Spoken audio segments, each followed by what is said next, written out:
Hello, my dear students. I hope you all are good. This is Samruddhi and you all are watching SG Maths Academy. चलिए हम लोग आगे बढ़ते हैं हमारे नेक्स्ट क्वेश्चन पर, जो कि है question number 19. Subharao started work in 1995 at an annual salary of rupees 5,000 and received an increment of rupees 200 each year. In which year did his income reach rupees 7,000? उनका कहना है कि 1995 में उन्होंने जॉब स्टार्ट की. उन्हें स्टार्टिंग में कितने पैसे मिल रहे थे? 5,000. फिर हर साल उनकी सैलरी में इंक्रीमेंट होता गया. कितने का? 200 का. तो क्या हम इससे सीरीज जनरेट कर सकते हैं? इजीली. और वो कह रहे हैं कि पता करो कि कौन से साल में उनकी सैलरी 7,000 हुई. तो सबसे पहले हम एक भी जनरेट कर लेते. वो कैसे रहेंगे? फर्स्ट ईयर में कितनी थी सैलरी उनको? 5,000. अगले साल उनका 200 से इंक्रीमेंट हुआ 5,200 और 200 से हुआ 5,400 और 200 से हुआ अगले साल 5,600 अप टू सो ऑन. अब वो कह रहे हैं हमें कि कौन से साल में उनकी सैलरी 7,000 हो जाएंगी. यानी कि कब तक जाना है अपने को? लास्ट टर्म क्या आएंगे आपकी यहाँ पे? 7,000. और अपने को पता करना है यहाँ पे ईयर, यानी कि एन की वैल्यू. तो चलिए सिंपल क्वेश्चन है. Here A equals to 5,000. Common difference कितना आएगा अपना? 200 से सैलरी बढ़ रही है, यानी कि डिफरेंस कितना आएगा? 200. और लास्ट टर्म की वैल्यू कितनी बेटा यहाँ पे? 7,000. an equal to a plus n minus 1 into d. an की वैल्यू 7,000, फर्स्ट टर्म है 5,000, एन मुझे फाइंड करना है, कॉमन डिफरेंस है 200. ये इधर आ जाएगा 7,000 माइनस 5,000. कितना हो गया बेटा आंसर? 2,000.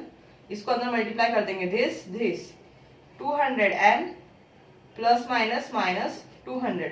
माइनस 200 है इक्वल्स टू किधर आके क्या हो जाएगा? वो प्लस 200 इक्वल टू 200 एन. कितना हो गया फिर? 2200 200 एन. यानी एन की वैल्यू कितनी आ गई? 2200 200. 0 से 0, 0 से 0 कैंसिल. एन की वैल्यू क्या आ गई? 11. यानी 11वें साल पे उनकी सैलरी कितनी हो जाएंगी? 7,000. अगर आपको पूछे कि बताओ ईयर कौन सा आएगा, उन्होंने कब काम चालू किए थे उनका? 1995 में. 95, 96, 97, 98 ऐसे गिनते जाओ. आपको गिनना तो 11वें साल पे बढ़ी ना उनकी, मतलब हुई 7,000. 95, 96, 97, 98, 99, 2000. 1 2 3 4 5. यानी 2005 में उनकी सैलरी कितनी हो गई? 7,000. लेकिन अब आपको फिंगर्स पर नहीं गिनना है, तो दूसरी मेथड भी है. देखिए एन की वैल्यू क्या आ गई यहाँ पे? अब 11. हमें क्या फाइंड करना है यहाँ पे कि 11वें साल पे कौन सा साल आ रहा है, मतलब 11वें साल पे साल कौन सा आ रहा है. तो हम क्या करेंगे यहाँ पे? A11 equal to a plus n minus n की जगह क्या आएगा? 11 माइनस 1 इंटू डी की वैल्यू कितनी थी डाल देंगे. A11 इक्वल टू a कितना था आपका? नंबर ऑफ ईयर में का फर्स्ट टर्म कंसिडर करना है यहाँ पे. ठीक है, कौन सा है? 1995, क्योंकि अपन साल निकाल रहे हैं अभी, सैलरी नहीं निकाल रहे, साल. 10 और डिफरेंस कितना आएगा? 1196. कितना आएगा वो? 1. तो ये हो गया 995 प्लस 10. कितना हो जाएगा बेटा ये? 5002. यानी 11वें साल पे कौन सा साल आ रहा है उनका? 2005. ठीक है, आप स्टार्टिंग में थ्योरी लिख सकते हो अच्छे से. Bye given condition the annual salary of Subbarao is 1995, यानी फर्स्ट टर्म हो गई आपकी 1995. He received an increment of rupees 200 each year, यानी कि सेकंड टर्म हो जाएंगे आपकी 5,000 प्लस 200. थर्ड टर्म 5,500 बोली थी क्या मैंने? 5,000 प्लस 200. थर्ड टर्म क्या हो जाएंगे हमारी? 5,000 प्लस 2 इंटू 200, यानी कि 5,400. ऐसा आप लिख सकते हैं. जितना आप अच्छे से थ्योरी लिखेंगे, जितना अच्छे से आप आपके क्वेश्चन को प्रेजेंट करेंगे, उतना ही चेक करने वाले को मजा आएगा.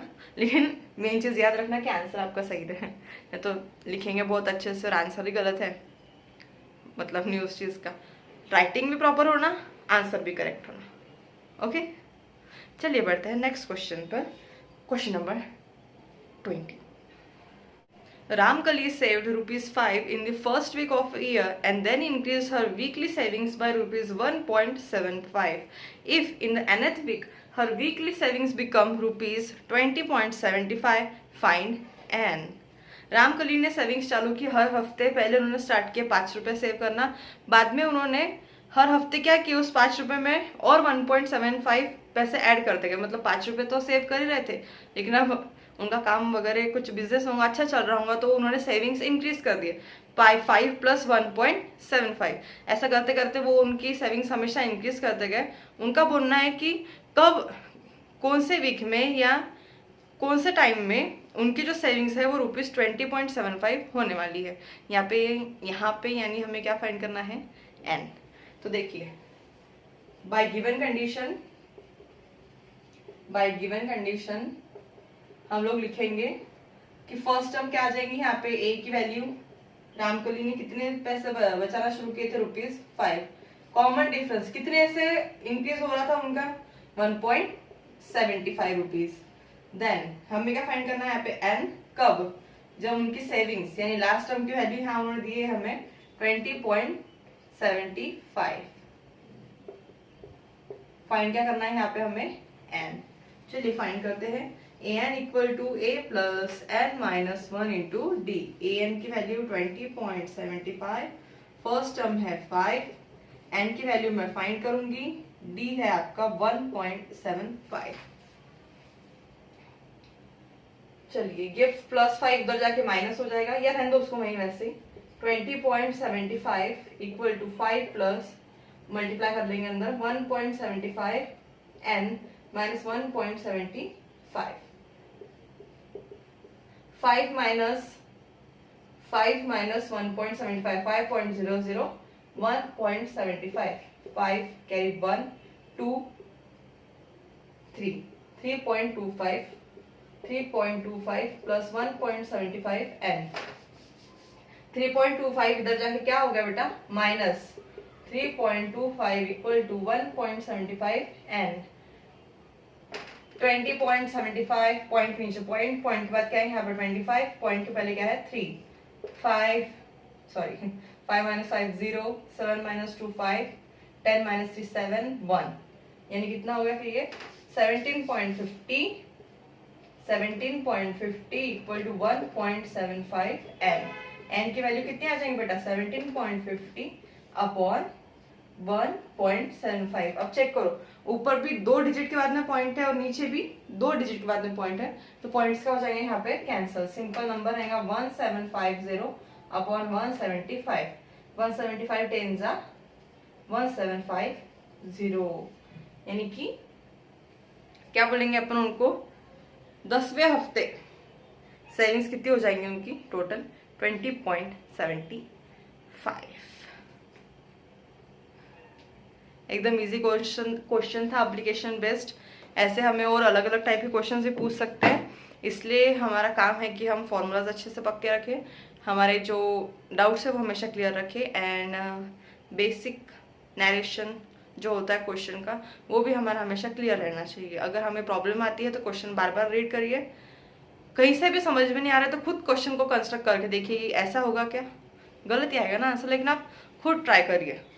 बाद में स्कूल में टीचर्स है ही समझाने के लिए अच्छे से, इधरवाइज आप कहाँ भी जहाँ भी कोचिंग वगैरह जाते होंगे वहाँ पे आप बार बार पूछिए कि ये नहीं समझ रहा है, हमें 2 बार से समझाइए। जब तक आपके डाउट्स क्लियर होते नहीं क्वेश्चन को मत छोड़ा करो, क्योंकि क्वेश्चन छोड़ देंगे डरना स्टार्ट कर देंगे तो मैथ्स छूटता जाएगा। ठीक है, I hope you guys understand. See you in the next video, bye bye and take care.